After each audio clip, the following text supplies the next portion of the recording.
Begitupun kita jangan terobsesi untuk membenahi keluarga kita kalau kita belum membenahi sendiri. Itu pelajaran pada bulan yang lalu. Maka pada malam hari ini kita akan belajar tentang ancaman buat orang yang diam atas ilmu.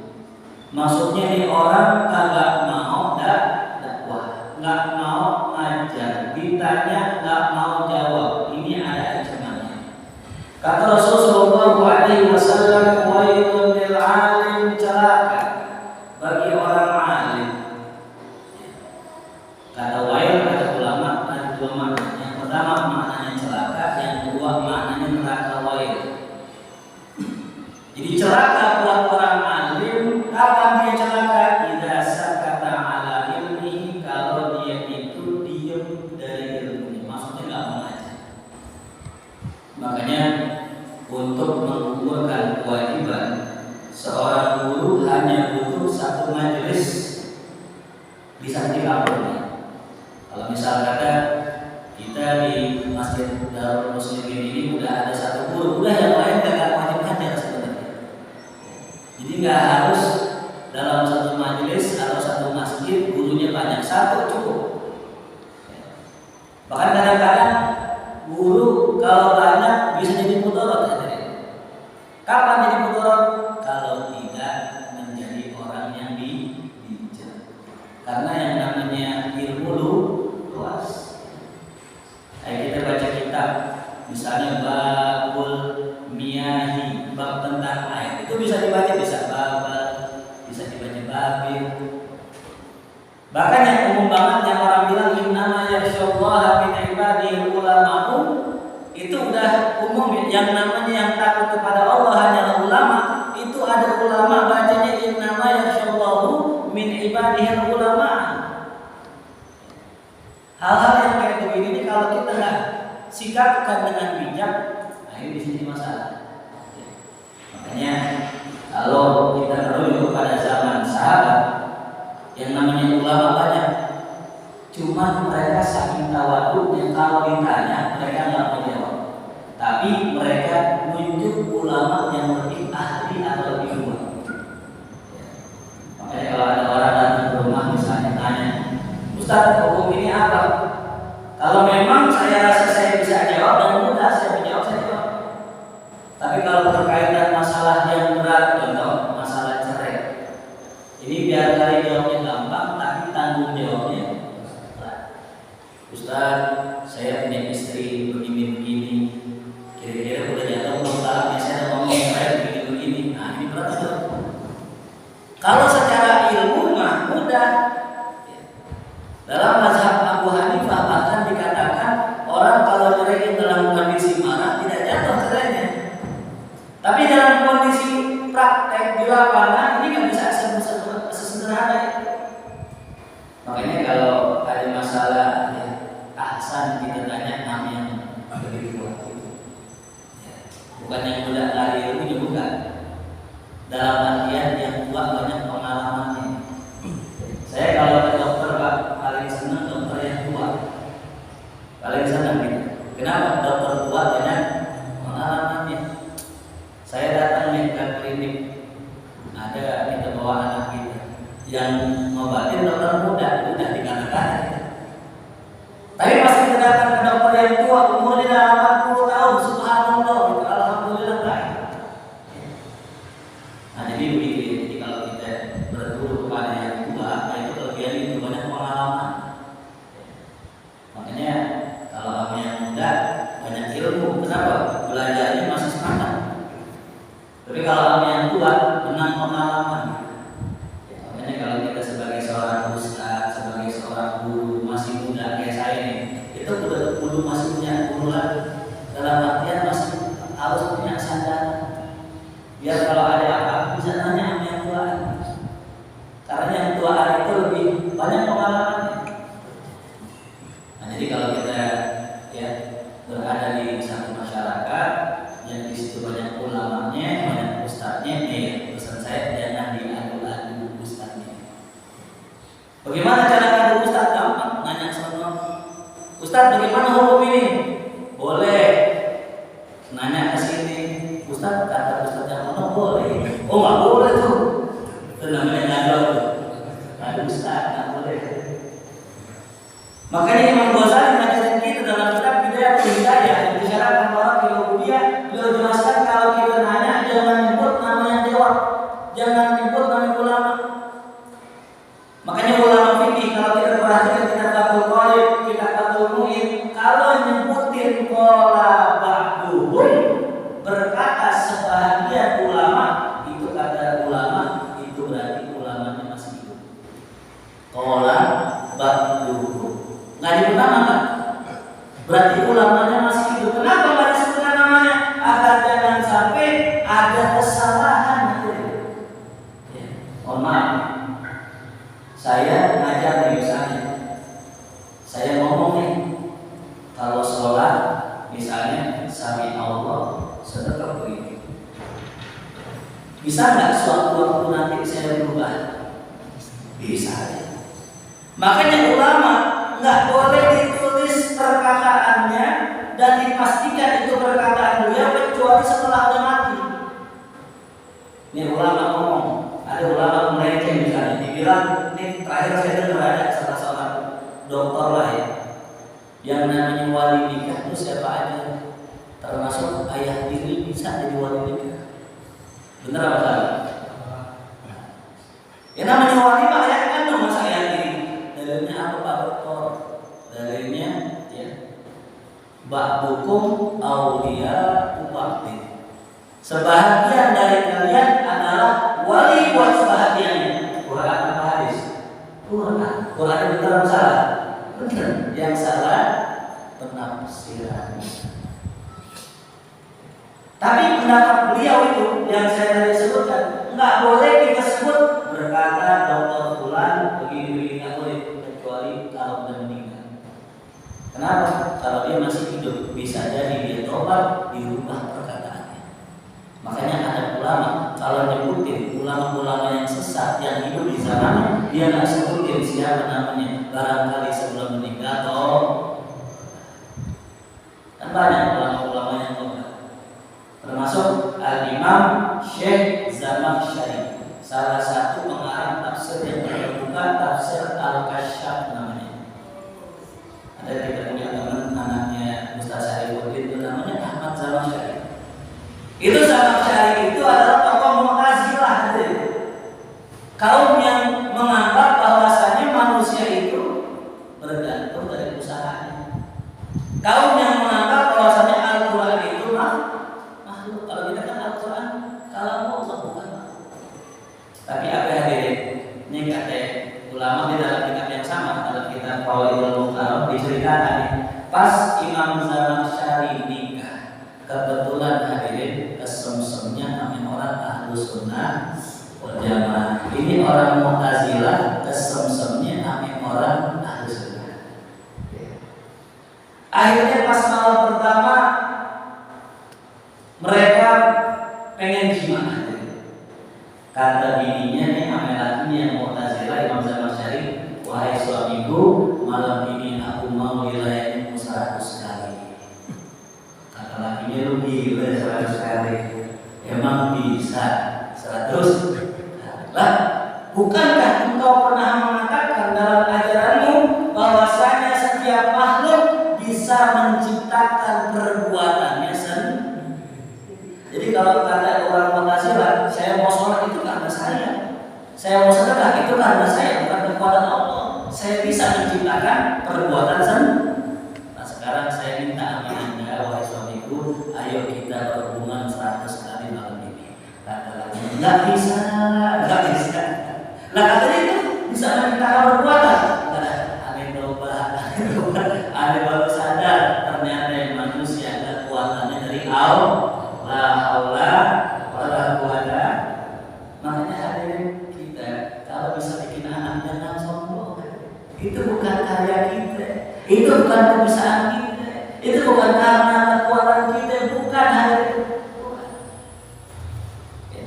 Ini kan yang bikin kita sombong karena kita ngerasa bisa. Udah setengah Mu'tazilah tuh kita, setengah Qadariyah namanya. Banyak banget ya hal-hal yang di dalam kita hidup ini kita bergantung sama Allah. Saya termasuk kalau diminta untuk ngisi khutbah, saya selalu ada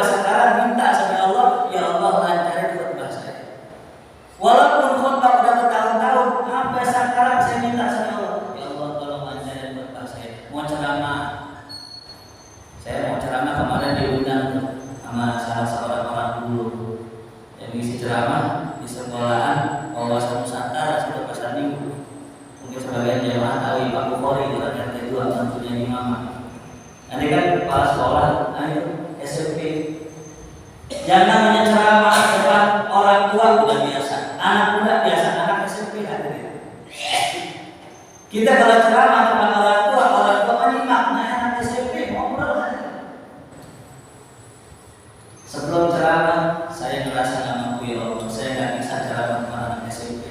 Soalnya kalau ngomong dulu Pak berisik, saya doa minta sama Allah. Alhamdulillah hadirin, pas saya ceramah semuanya nyimak benar. Kenapa? Saya tunjukin yang diam saya bagi bocah. Akhirnya diam semuanya. Tapi ide dari mana tuh bocah? Dari siapa ide bocah? Dari Allah. Ide dari mana? Allah. Allah kan punya 1001 cara. Kemarin malam saya isi acara di daerah Sawangan. Saya bawa anak saya tua, mampir ke rumah teman saya di daerah Tinggi namanya. Udah jam 11 hadirin. Anak saya nangis ngamuk minta pulang. Waduh gimana nih? Bingung kita mau pulang baru datang baru nyampe gak ada langsung pulang. Minta sama Allah, ya Allah ini anak ya Allah muncul di klik ada langsung connect. Bawa handphone iya setelin belet. Yang ngasih ide siapa? Jadi kadang-kadang solusi ada, cuma nggak kepikiran. Solusi ada, cuma nggak kepikiran. Nah yang bikin kepikiran siapa? Allah. Ini para hadirin jemaah, kalau kita punya bini marah-marah mulut yang kali, itu kalau bisa ya kita minta sama Allah, ya Allah ini gimana bini saya ngamuk mulut yang kali marah mulut yang kali rumah bukan surga tapi neraka. Kan yang kita pengen kan baik jangan di rumahku saudara sadar pulang ke rumah ini nyengir ini senyum. Gimana caranya? Minta sama Allah. Ntar Allah kasih ilmu buat kita. Bagaimana ilmunya? Nah sore-sore pada asar aja ke pasar minggu. Mampir ke toko emas, duit 3 gram aja. Ini gira kan? Oh gira. Itu hari seminggu baik senyum bulan. Ya kasih dia siapa tuh? Allah. Makanya la haula wala quwwata illa billah. Meskipun kita pintar, meskipun kita dengar, meskipun kita punya kekuatan, jangan bersandar dengan kekuatan kita karena itu akan menyesatkan kita. Ayo dia kembali lagi. Celaka bagi orang alim kalau diam dengan ilmu. Dan bahkan celaka juga bagi orang bodoh, lil jahil idza sakata ala jahli, kalau diam dengan kebodohannya. Ini juga sama aja. Ada orang ngaji taklim kan dikasih pertanyaan biasanya yang mau nanya silahkan. Dia nggak tahu hadirin tapi nggak mau nanya, ini bahaya juga. Sahabat radhiyallahu anhu, orang yang paling gemar bertanya sama Rasulullah, itu suatu kali dia nanya, ya Rasul, saya punya teman saya nanya ke saya, pulang, ini lagi beriang badan sakit malam-malam. Ini malam bareng aneh pergi bareng aneh gak enak, aneh pengen mandi karena aneh junub, cuma aneh takut bareng aneh sakit. Bagaimana? Tidak, belum mandi aja. Itu kata sahabat, mandi dah, mandi benar. Habis mandi mandi. Dia gak mau kesalahan, dia takut kalau ada orang nanya nanti dia salah. Dia nanya ke Rasulullah, bagaimana Rasul tuh udah salah ente itu harusnya ente suruh kayak mau maju. Nah ini orang kagak nanya, udah sampai begitu kayak doang dibilang ke Rasulullah. Besoknya dia kejadian hari giliran dia yang sakit, malam itu harus mandi.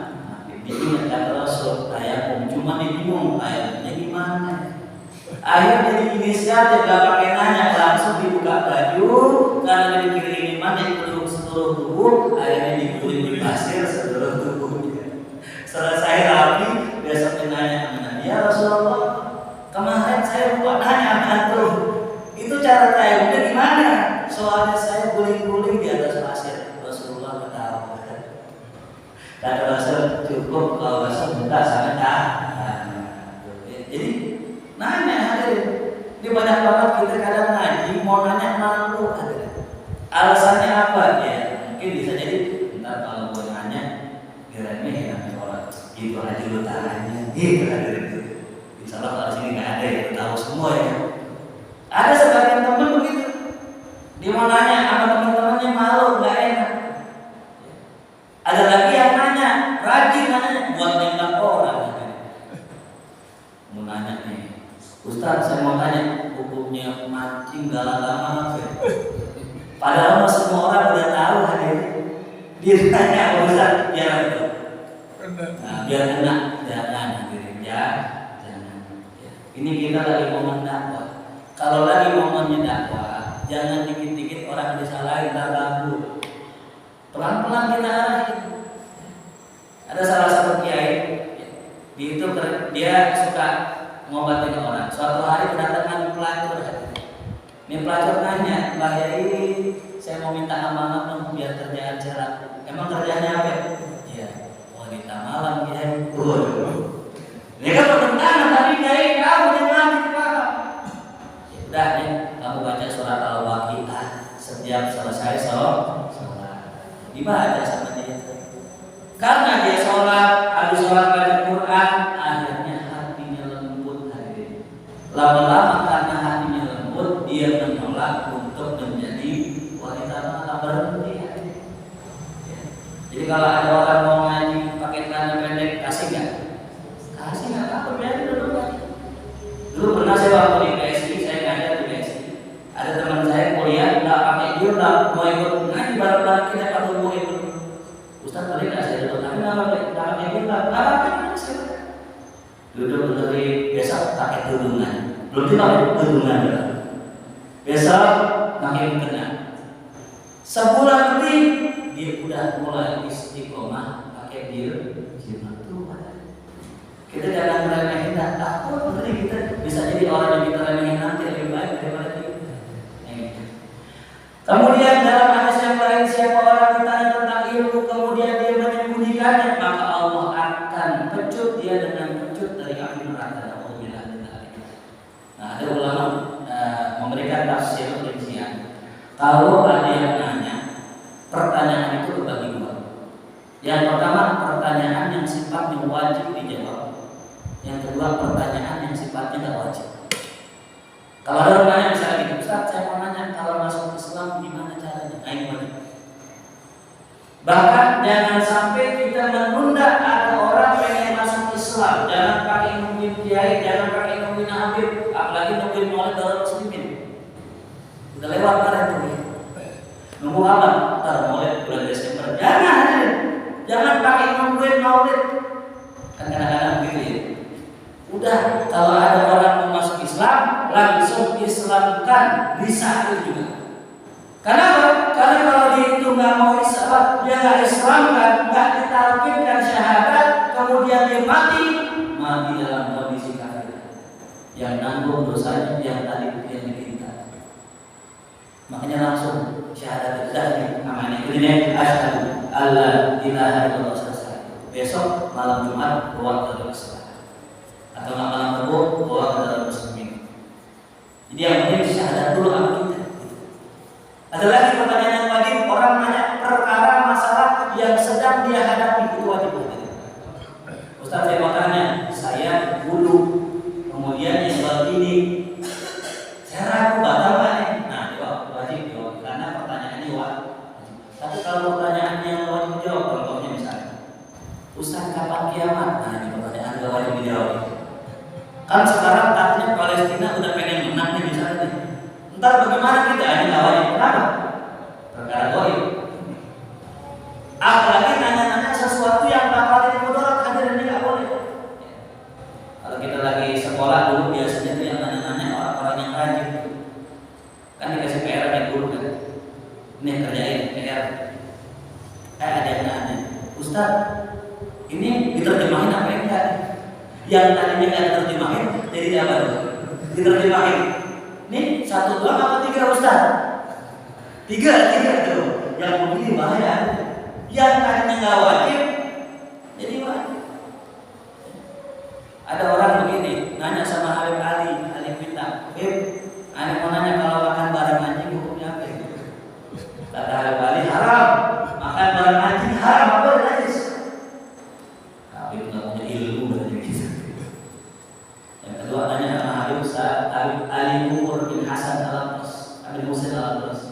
Ya, apa hukumnya makan barang sama anjing? Haram, nggak boleh makan barang anjing.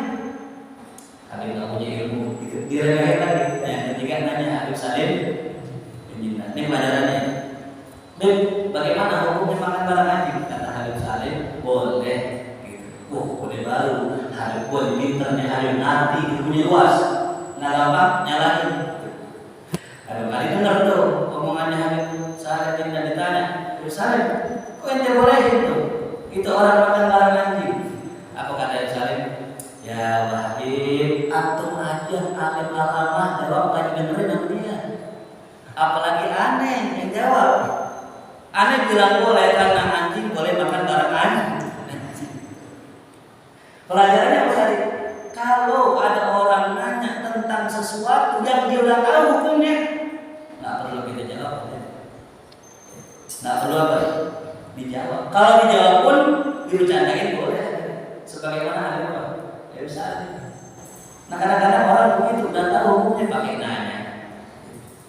Ustaz, saya kan kerja nggak pakai jilbab, boleh nggak Ustaz? Kalau saya kerja nggak pakai jilbab, udah tahu hukumnya. Nah ini jadi kadang-kadang hadirin kita nanya sesuatu yang udah kita tahu hukumnya, maka bukan kita nanya, kerjakan. Nah, wasu'al bilisanil maqal zahirun, jadi adapun bertanya dengan lisanil maqal, lisan perkataan kita jelas dan nampak, tapi tidak salah jika orang bertanya dengan lisanul hal. Ini ajib ini. Orang kalau nanya itu pakai omongan itu biasa. Ada orang nanya pakai gerakan, pakai lisanul hal, perbuatan. Semisal contoh ada salah seorang namanya Sayyidah Nafisah. Ini salah satu zuriat Nabi. Sayyidah Nafisah suatu hari pengen nanya masalah kepada Imam Syafi'i. Cuma unik nanyanya, beliau ambil pisau, beliau ambil sebilah pisau dan beliau ambil satu buah apel. Beliau tolong kepada pembantunya, tolong ini tanyakan ke Imam Syafi'i, pisau ambil apel. Pembantunya bingung hadirin, ini mau nanya apa? Kemudian ketika Imam Syafi'i lagi ngajar, giliran pertanyaan dirujuk. Imam saya mau nanya, ini titipan pertanyaan saya dengan pisau ambil apel. Imam Syafi'i ambil pisaunya, dibelah ke apel.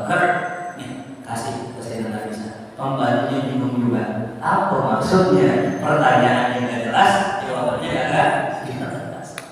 Tapi inilah pertanyaan orang pintar. Nanya nggak pakai pertanyaan, pakai perbuatan. Setelah dikasih ke apel, ditanya, wahai Sayyidina Nafisah, ini saya nggak paham pertanyaannya, nggak paham jawabannya. Apa pertanyaannya? Apa jawabannya? Apa kata Sayyidina Nafisah? Ini saya mau nanya, ya Imam Syafi'i, kalau perempuan lagi haid itu nunggu bersih sampai putih dulu, sampai kuning aja udah boleh sholat. Saya kasih apel itu apel kuning. Ya, Imam Syafi'i belah. Asisnya putih. Berarti maksudnya apa? Kalau udah putih baru boleh sholat. Oh, begitu. Subhanallah. Orang pintar begitu, pakai isyarat aja. Sebagaimana Amr bin As suatu hari beliau itu ngambil tanah orang Yahudi buat bikin masjid. Ini kita buat bikin masjid. Jangan sampai makan tanah orang. Ini kejadian di zaman Cina Amr bin As, salah satu gubernur Mesir. Dia makan di taplok tanah orang Yahudi setelah ditawarkannya harga yang mahal. Jadi pengen dibayar gitu. Cuma nggak mau, akhirnya terpaksa. Orang Yahudi ini kesel, dia marah, dia pergi dari Mesir ke kota Madinah untuk laporan kepada Khalifah. Sampai di depan Amirul Mukminin Umar bin Khattab, dia ngadu, ya Khalifah, ya Amirul Mukminin, ini ada gubernur Amr bin As ambil saya, diambil tanah saya. Lalu Umar bin Khattab nggak banyak kalam, beliau ambil tulang. Beliau gariskan pakai pedangnya dengan garis lurus. Nah ini orang pintar ngasih pelajaran ilmu cuma dari apa tuh? Ini yang terbawa tulangnya nggak paham ini orang Yahudi. Ini apa maksud dari kasih tulang? Dikasihlah Amr bin As, ya Amr bin As, saya habis dari Madinah, ini pesan dari Amirul Mukminin buat Bapak buat Anda, itulah dipegang sama Amr bin As, pucat kemudian. Pucat. Dipaham maksud isi pesan tulang itu. Apa pesannya? Ini adalah tulang, diberi garis lurus. Maksudnya bertindaklah yang lurus, jangan sampai bengkok. Akhirnya dibalik dengan akhlaknya Sayyidina Umar, ini orang masuk Islam, akhirnya tanah itu tidak dimaafkan. Jadi yang namanya nanya, yang namanya jawab, kata mesti dengan ucapan. Bertanya juga bisa dengan apa? Tindak, bisa dengan perbuatan. Waqad qila, apakah dikatakan lisanul hal aslah min lisanil maqal? Lisan perbuatan itu lebih jelas daripada lisan ucapan. Makanya ada kemarin saya nemuin sesuatu kata-kata yang bagus. Ya. Orang tua ya, banyak memilih anaknya, bentak-bentak anaknya. Dan anak itu orang yang paling sulit mendengar, tapi seorang anak orang yang paling pandai meniru. Jadi kalau kita suruh anak kita belum paham, tapi anak kita nggak bakal gagal dalam meniru kita. Dia adalah peniru yang paling cakep. Makanya nggak heran kalau sekarang banyaknya anak-anak kita ngamuk, banyak anak-anak kita itu yang ngamuk-ngamuk, teriak-teriak, itu nggak lain nggak bukan adalah didikan siapa? Orang tuanya. Makanya percuma kita ajarin anak kita untuk jauhin dunia, tapi orang tuanya sibuk ngumpulin. Nggak bakal bisa nanti. Di bagaimana kita pengen mendidik umat, mendidik masyarakat untuk dekat kepada Allah, sedangkan yang ngajak jauh dari Allah. Hayhata, nggak bakal mungkin. Makanya ini tugas saya pribadi dan para guru-guru, yang intinya bagaimana kita bisa menjauhi dunia. Dalam arti bukan tak punya dunia, tapi tidak cinta dengan dunia. Bagaimana caranya? Caranya kalau kita dapat duit, dapat amplop, dapat apapun, jangan kita nikmati semuanya. Ada salah seorang kiai masih hidup orangnya, kita doakan banyak umur sekarang. Kita kalau dikasih amplop hadirin kita dipotek amplopnya, dibuka, diambil sebetulnya dikasih orang, dikasih panitia. Nih, ada juga yang kalau ngajar dapat amplop banyak, pulang kosong. Ada juga yang pulang bawa amplop, di tengah jalan tuh amplop dikasih apa? Ada juga tuh amplop dibagi-bagi, macam-macam. Agar apa? Agar membuktikan percuma kita bilang kepada orang jauhi dunia, tapi perbuatan kita mendekatkan kita ke dunia. Nauzubillah, sama ke anak itu juga. Kita pengen anak kita jadi hafiz Quran, jadi ahli Quran. Nah orang tuanya itu belum ada. Makanya saya nggak sedih, saya nggak marah kalau seandainya anak saya nggak jadi hafiz Quran. Kenapa? Bapaknya nggak hafal Quran. Tapi kalau sampai anak saya nggak bisa baca kitab, mana kalau kita marah? Kenapa? Bapak lu bisa baca kitab, masa nggak bisa baca kitab? Jadi kita jangan marah sama istri kita kalau kita tiap hari dapetin bini kita marah-marah sama kita. Kenapa? Bisa jadi kita marah-marah terus sama istri. Kan orang bagaimana? Bahkan dalam kitab itu disebutkan masyarakat, itu kalau seandainya benci sama ustaz, ini masyarakat benci sama ustaznya, yang salah ustaz. Bisa jadi ustaz benci masyarakat. Makanya kalau ada masyarakat, kiai, siapapun itu pengajar dibenci sama masyarakat, nah bisa jadi yang salah ustaz. Makanya kita kalau datang ke masyarakat, nomor satu yang wajib kita tanamkan di hati seorang mubalik, di hati seorang guru adalah sifat rahmat. Kita datang ke sini bukan pengen jelek-jelekin orang, tapi kita pengen ke sini pengen menebar rahmat. Makanya saya terkadang suka nggak senang kalau disuruh ceramah. Kenapa? Kadang-kadang ceramah entar nyentil, entar ada yang kesinggung. Mendingan kita suruh bagi-bagi hadiah, kan enak ya? Bener kan? Orang ceramah kadang-kadang kita bahas sesuatu, ada yang tersinggung, marah, besok. Ada yang tidak ceramah besok kasar besok pergi. Nggak siap kan? Kemarin saya minta ngajar Ustaz, kalau bisa ngajar Pejaten Ustaz. Ngajar di mana? Pejaten. Saya bilang orang Pejaten nggak butuh ilmu, udah banyak ilmunya. Mau nyari ilmu, buka YouTube juga banyak ilmu. Kalau memang butuh ilmu, rumah saya dekat, datang ke rumah saya. Kadang-kadang mohon maaf ya. Ketika kita ngajar, itu mirip-mirip kayak sekolahan. Kita lihat guru sekolah, kenapa guru sekolah sama guru taklim itu kalah pamornya? Padahal guru sekolah nggak kalah pinter. Karena di sekolah nggak semua yang belajar itu pengen belajar itu.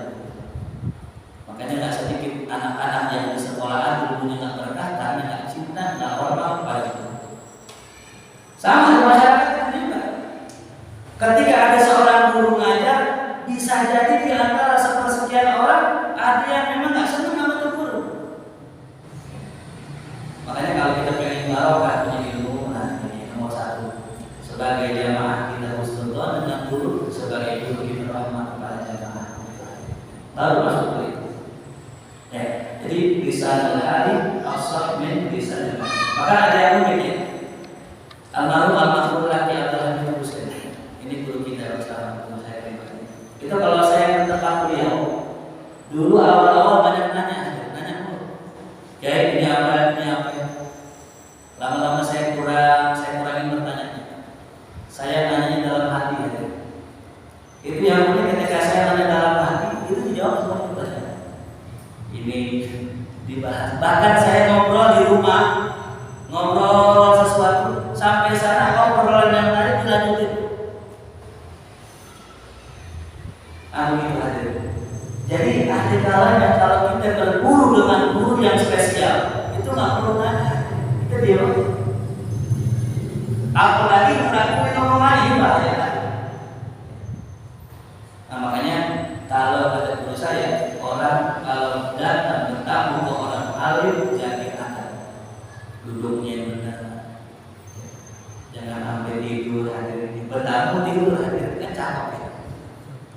Bertamu berlima gitu. Tidur itu bunyi nggak cakep. Apalagi adanya jangan merokok kecuali di sini merokok. Dan juga jangan makan sebelum banyak ada ke rumah ulama. Nah, tapi kalau kita datang ke rumah wali yang kita jaga hati kita. Ini berarti yang namanya wali kan tasya, kita tahu isi hati kita. Apalagi hati kita bilang begini, kiai lama-lama akan bukan pulang ini. Makanya kita dapatkan guru-guru kita, orang-orang soleh, masya Allah itu, mereka kalau nemuin tamu merokok. Kenapa merokok? Ngilangin kasyafnya. Jadi para jamaah rahimahullah ya. Kemudian yang bagaimana anda taruh zaman yuridu kedas, sepatutnya olehmu tidak menolak orang yang pengen belajar darimu. Jangan kita tolak kalau ada orang pengen belajar. Mu'tabirat karena beralasan di annaka masyhur bidzikr, bahwa kau sibuk dengan zikir atau sibuk dengan baca wirid atau semisal atau ada makna. Jadi kalau orang datang ke rumah kita minta tolong jangan tolak saja. Ini ada ilmunya. Setelah saya pelajari ternyata kenapa sih orang-orang pintar, orang-orang yang dimintai doa itu selalu kabul doanya. Karena dari sini hadir, siapapun orang yang dimintai tolong, lalu dia niat nolongin, maka Allah bersamanya. Jadi kalau ada orang misalnya, ini tuh mau ngaji, minta air dong, jangan ditolak. Kalau bisa kita bantu, kita bantu. Kita baca aja Fatihah, Al-Fatihah, tawassul kepada Syekh Abdul Qadir Jilani, Syekh Abdul Hasan Sazili, guru-guru, yang penting guru kita. Siapa guru kita yang kita anggap orang soleh, yang kita anggap wali, atau semua guru kita sebut. Kita tiup, jangan lupa baca ya ma'u Zamzam yukri'uka salam. Wahai air Zamzam kirim salam buat titikku. Itu kalau kata guru kita ijazahnya air yang biasa serasa air Zamzam. Khasiatnya. Kasih gimana dengan jual ya? Kalau kita bikin kita jual. Nah, air Zamzam bukan. Ini khasiatnya. Dan itu alhamdulillah menjawab siapapun orang yang datang ke rumah minta air kita bacain insya Allah. Beberapa kali orang ke rumah, Assalamualaikum guru, kenapa? Ini doain orang tua saya udah 4 bulan udah nggak bisa ngapa-ngapain. Kalau bahasa kata sekarang tuh ada sekarang. Aduh gimana ya? Kita minta tolong ya Allah, tolongin saya, bimbing saya, baca apa terserah, baca. Ngasihnya sore, pagi nelfon. Guru, innalillahi orang tua saya sudah meninggal. Bilang apa? Innalillahi alhamdulillah. Datang lagi orang dan begitu seterusnya. Setelah saya baca, ternyata dalam riwayat disebutkan dalam hadis, siapa orang yang dimintai tolong, maka Allah akan menolongnya. Lain sama kita nyodorin diri. Nah, ini beda nih. Sini, gua bacain ada sini. Itu nggak laku lah, nggak laku. Beda sama orang minta tolong. Ya, kita gara-gara pernah bacain doa orang terus baik, sekali baik, 2 kali baik, besok ngaku dah. Nah, udah kalau minta air ke rumah aja, yang begitu nggak baik aja. Kalaupun baik, jatuhnya ada kita punya tetangga urusan masalah tanah intinya rugi ratusan juta, stres lebih baik yang main tanah ini stres, diobatin sono nggak baik, diobatin sini nggak baik, datang ke kiai sono nggak baik, habib sini nggak baik, ada baik. Suatu hari datangnya kita punya guru namanya Habib Abdurrahman bin Ali As-Sufyan almarhum murid dari kita. Datang ke rumah nih main ke tempat tetangga saya. Bib, doain Bib, kita punya saudara Bib, ya Allah udah 3 tahun stres Bib. Ya Allah kata Habib, ya Habib nggak bisa apa-apaan, yang nyembuhin Allah. Tapi setidaknya Habib doain, mudah-mudahan berkat Allah sembuh. Didoain sembuh. Padahal nih Habib bukan terkenal orang suka obatin. Memang orang soleh kan bukan terkenal orang yang suka obatin. Enggak pelan, enggak ini. Padahal yang didatengin orang pintar ini, kiai sono, kiai enggak sama. Nah karena itu makanya kita kalau apa-apa boleh kita minta tolong sama orang, tapi dengan syarat udah minta dulu sampai siapa? Allah. Ini kadang-kadang kita lupa langsung ke orang, langsung ke kiai, langsung ke habib, lupa minta sama Allah. Betapapun kita datangin banyak orang, kalau Allah belum kasih sembuh, belum sembuh. Makanya ini begini ya tadi itu. Ketika kita dimintai tolong untuk belajar, nah berarti ada isyarat apa ini gitu. Misalnya santri, misalnya pulang dari pesantren, ada yang minta ajarin. Tapi dengan syarat diminta. Dulu kan saya kenapa saya ngajar ini jadi begini dulu. Saya kalau ke kampus bawa kitab aja. Semalam lagi bisa dusuk, bawa kitab pulang. Ngaji lagi, pulang lagi mau aja. Temen saya lihat, lu baca apa Andres? Ini baca ngaji semalam, ajarin dong gitu. Wah, tak dulu dah kalau ngajarin. Anak nanya Ustaz tanya dulu, tanya kita. Ustaz, gimana saya diminta ngajar? Udah ajarin yang bisa, ajarin ya. Udah kita ajarin. Tapi berkahnya kita ngajarin orang, lama-lama bisa ngajar. Tapi dengan syarat diminta, bukan ngajarin diri, apalagi minta jadwal khotib. Minta jadwal khotib, apalagi ngancem. Kalau nggak dikasih jadwal khotib, anak cara-cara mesti terus ini. Ini kan nggak beres. Jadi ustaz itu bukan ngaku-ngaku. Nih, anak ustaz. Kalau sudah ada makanya kita lihat almarhum Kiai Haji Arif inilah itu kalau nyebut namanya nggak ustaz aja. Nyebut namanya Arif ini nggak.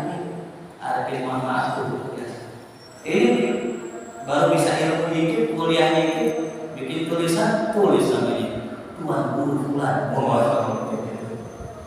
Ini tidak ajaran dari mana? Angkat dirinya sendiri, minta ngajar, minta jaga khutbah. Ya. Ini udah nggak beres ini. Yang ada kita diminta ada. Bahkan kata guru kita ini kalau khutbah, kalau ngajar jangan pakai minta. Termasuk saya ngajar di minta. Ini yang cerita pengurus kita, Ustaz. Ini ada 16 proposal masuk ke area kita, minta aja, tapi ada tolak. Kenapa? Orang minta dia kasih. Antum nggak pakai proposal, ada yang minta, antum masuk ke itu. Apa artinya? Emang seperti itu harusnya kalau kita ngajar. Jadi bukannya kita punya ilmu aja gitu, biar nggak sesat ngaji buat itu. Ini bahaya ada. Makanya saya nggak pernah marah kalau ada orang dekat rumah, tapi ngaji di lantai 7. Kenapa? Qad alima kullu unasin masyrabahu. Tiap orang udah tahu tempat minumnya di mana. Jadi di alam sebelumnya ini kita itu dijodoh-jodohin nanti. Ane jodoh sama fulan, si fulan akan ngaji mana. Udah semua diatur. Makanya aneh kita buka pengajian malam rumah yang ngaji orang Bekasi. Yang ngaji orang Cianjur, yang ngaji orang Bogor. Bahkan yang ngaji orang Banten, orang Tangerang, orang Pulau kemana? Qad alima kullu unasin masyrabahu. Udah masing-masing udah tahu tempat minumnya. Kalau bahasa kata kita ngaji, ya, belajar kadang ngaji dulu, belajar di Mesir. Emang belajar di Mesir? Ya. Jadi nggak dikirim dulu, ya. Kan ada tuh. Saya pernah satu kali ke kampung orang. Saya ngajar di kampung orang daerah Depok. Ketemu kiai, ketemu Ustaz. Ini Ustaz marah ceritanya, dia bilang begini, ini ada Ustaz luar membelain Ustaz sini. Astagfirullah. Emang saya bisa bertanya, emang salah kalau keluar ngajar guru? Salah kan? Enggak salah. Begitupun sama, guru ngajar keluar, salah kan? Walaupun saya lihat jarang guru luar ngajar di guru, hampir nggak ada seperti ini. Emang kenapa? Udah itu Ustaz di sini. Kalau di luar banyak. Saya ngajar dari Ragunan, Gang Musyawarah 1, Gotong Royong 1, Gotong Royong 2, sampai Mangga Besar. Itu satu daerah kan kita ngajar, bahkan sampai akhir sekarang masih atau warung dan komplek polisi. Orang sendiri mah nggak masalah. Begitupun sama kalau ada nanti guru luar datang kemarin ngajar di mana enggak. Kita terbuka tukeran ilmu namanya ada. Bahkan pengurus kita bilang waktu itu. Dulu saya bilang, dulu orang guru ngajinya tidak minta, termasuk guru kita di Ustaz saya, ngaji tidak minta. Semua guru ngaji tidak minta, termasuk guru aman. Saya bilang kita pengurus kita, kata pengurus kita apa? Ya udah kalau gitu sekarang ilmunya balikin Ustaz. Kan dulu orang dulu ngambil ilmu kuita, sekarang balikin ilmunya kuita. Kita ngisi di sono, kita ajarin lagi. Karena memang kenyataan kata pengurus sono, nih jangan seperti di guru. Dulu kuita begitu banyak ulama, sekarang nggak ada satu. Di kita nggak ada yang bisa di kita. Saya minta kepada pengurus tolong 1-2 orang minta ajak ke sini 10 biar dia ini nanti terbalik bersama. Kenapa bisa begitu? Padahal sumbernya Islam itu di mana? Kita. Karena lalai nggak siap kaderisasi. Nah maka alhamdulillah dulu kalau kita punya anak 5 anak kita 1 jadi besar. Satu kita kirim ke pesantren. Kalau bisa semua rumahnya. Biar jangan sampai ini kampung-kampung kita, kampung yang barokah, kampung santri, banyak ulamanya nanti habis. Alhamdulillah. Mudah-mudahan bermanfaat. Amin. Ya Rabbal alamin. Al-Fatihah. Bismillahirrahmanirrahim.